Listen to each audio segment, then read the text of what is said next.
While I'd put our undergrad programs up against anybody, our graduate programs are a work in progress. There's a famous scene in Indiana Jones and the Last Crusade where Indiana Jones's father, played by Sean Connery, tells Indiana Jones, "You left just when you were starting to get interesting." And so I'm going to build on that theme and say that it's time to come back and complete your training, as Master Yoda would say. If you want your degree to increase in value, it's time to invest in the aspect of this fundraising campaign in which you have the greatest self-interest. You should only donate to causes in which you've got a personal stake, and if you invest in your own graduate education at Florida Tech, you will have chosen wisely. Florida Tech is trying to make it into the top 100 universities in the world, and we're taking a somewhat unorthodox approach to doing that by merging the colleges of science and engineering. We're the highest ranked small private technical university east of the Mississippi River, and the youngest university to be ranked as highly as we are. Now, I'll note that Vanderbilt and Tulane are barely out of the small range. That being said, we've done very well for our first 60 years. But as Master Yoda told Luke Skywalker, we must unlearn what we have learned. Do or do not. There is no try. And in this infamous scene from The Empire Strikes Back, Luke Skywalker tries to move his fighter jet out of the swamp, but loses confidence and says, "It's too big." And Yoda reminds him, "Size matters not." Well, I'll disagree with Master Yoda on this one. Size does matter. Nano is better. And after Yoda moves the fighter out of the swamp, Luke says, "I can't believe it." And Master Yoda says, "That is why you fail." So what can Professor Winkleman and I do to get Florida Tech into the top 100 universities? Well, we are going to host Nano Florida 2018 on October 5th through 7th. Building on the success of 10 years of Nano Florida conferences, our goals for Nano Florida 2018 include providing a means for faculty, students, and industry employers to network, share their research accomplishments, and learn from each other. We're going to identify, discuss, and build collaborations to overcome the challenges of nanotechnology research and product development. We're going to encourage partnerships between researchers in nanotech industry and academia. We're going to promote the accomplishments of student researchers and enable them to network with future employers, and we're going to share best practices in nanotechnology education. The website for the conference is 411.fit.edu/nanoflorida. Why should people attend Nano Florida 2018?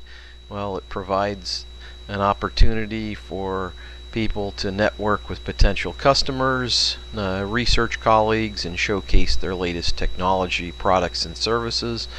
Attendees are going to include faculty nationwide participating in a track on nanotechnology education. Many of these are from the Keen Network and are learning to learn best practices in nanotech education at the conference.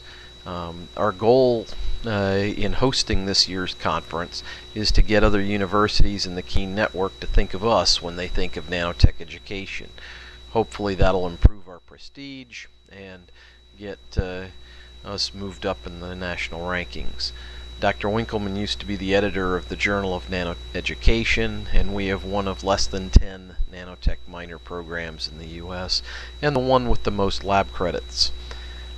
What's new for Nano Florida is that we are going to host a career expo. The Florida Tech Career Fair is October 4th and 5th. The conference is the 6th and 7th, and any company who comes to the conference will get the opportunity to not only interview Florida Tech students, but any students who come to Nano Florida.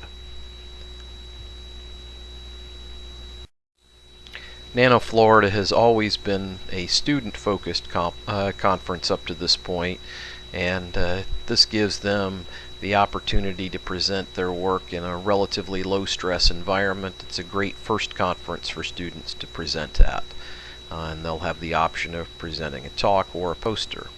Faculty interested in meeting colleagues from around Florida have done so for the last 10 years and continue to build professional relationships and research collaborations. Industry scientists and engineers with the desire to recruit the best students for nanotech-related careers, co-ops, and internships, that's going to be something that is new to this particular Nano Florida. And students who want to learn more about nanotech, meet peers who share this interest, and talk with representatives of people in the industry. Nano Florida has 4 sessions planned. The first is on nanomedicine, which includes nanophotonics and quantum dots. That's a nanoparticles section. Targeted drug delivery, biomaterials and tissue engineering, implant coatings, a little bit of toxicology with regard to nanoparticles, cellular transmembrane signaling, and microfluidics, some lab on a chip and organ on a chip that we talked about earlier, and microreactors. And what's new is that we will have enabling technologies for nanoscale 3D printing. Session B on nanomaterials and nanoelectronics also has nanoparticles, but without the nanomedicine focus. Nanocomposites, nanotubes, graphene, nanolithography, thin films, nanoelectronics, data storage, nanowires, batteries, and a large section on materials characterization. Session C will focus on some of the applications in the catalyst sensors and self-assembly area. The sensors area will have a major focus on the Sunday sessions on agricultural applications, but Session C includes solar and renewable energy, green catalysis, adsorbents, electrochemical sensors and biosensors, nanoelectromechanical or NIMS resonators, molecularly imprinted polymers, biocides, anti-fouling biologically inspired materials, molecular self-assembly, protein misfolding, odd shapes in nanomachines, and the solvents of choice in nanotech, which are ionic liquids. And Session D is entirely new for this conference. We're going to have a current entrepreneurial education engineering network focused nanotech education and entrepreneurship session. This will focus on how to customize a nanotech education program to suit your university strengths. Professor Winkleman and I have put together a set of sponsorship opportunities at the diamond, gold, and silver levels, $1,000, $750, and $500 apiece. And on the left side, you can see what that gets you. Worst case, I'm going to personally lose about $3,000 on the conference. I've guaranteed to our dean that I will make up whatever losses there are. And if we do have a poor conference, Florida Tech loses a golden opportunity to move up in the rankings. Best case, we're going to move up in the rankings from Nano Florida. We're going to get a lot of new employers for our students, and we're going to fundraise not just for the conference but for the nanotech minor program, and our funding would make things such that we're healthy enough that our grad program starts to take off. If all of these are successful, and I think it's realistic to go back to Keene once again, we will have exchanged our value, Keene focused nanotech education, in exchange for their value. Not just their earlier money, but the idea for the wearable sensors class. Florida Tech has undergone a restructuring, a merging of the colleges of engineering and science into one new very large college, now led by Marco Carvalho, our new dean. He comes from a computer science and cybersecurity background. One of the 6 new mega departments within the newly merged College of Engineering and Science is Biomedical and Chemical Engineering and Science, led by current Biomedical Engineering Department head Ted Conway. And there are the following branches within this new department. On the left, the biomedical engineering professors. There are also chemical engineering professors, chemistry, and several faculty from what used to be the biological sciences department are now part of a biomolecular sciences department. Ionic liquids are often the solvents, capping agents, and templating agents for nanotechnology, and they usually are highly non-ideal liquids.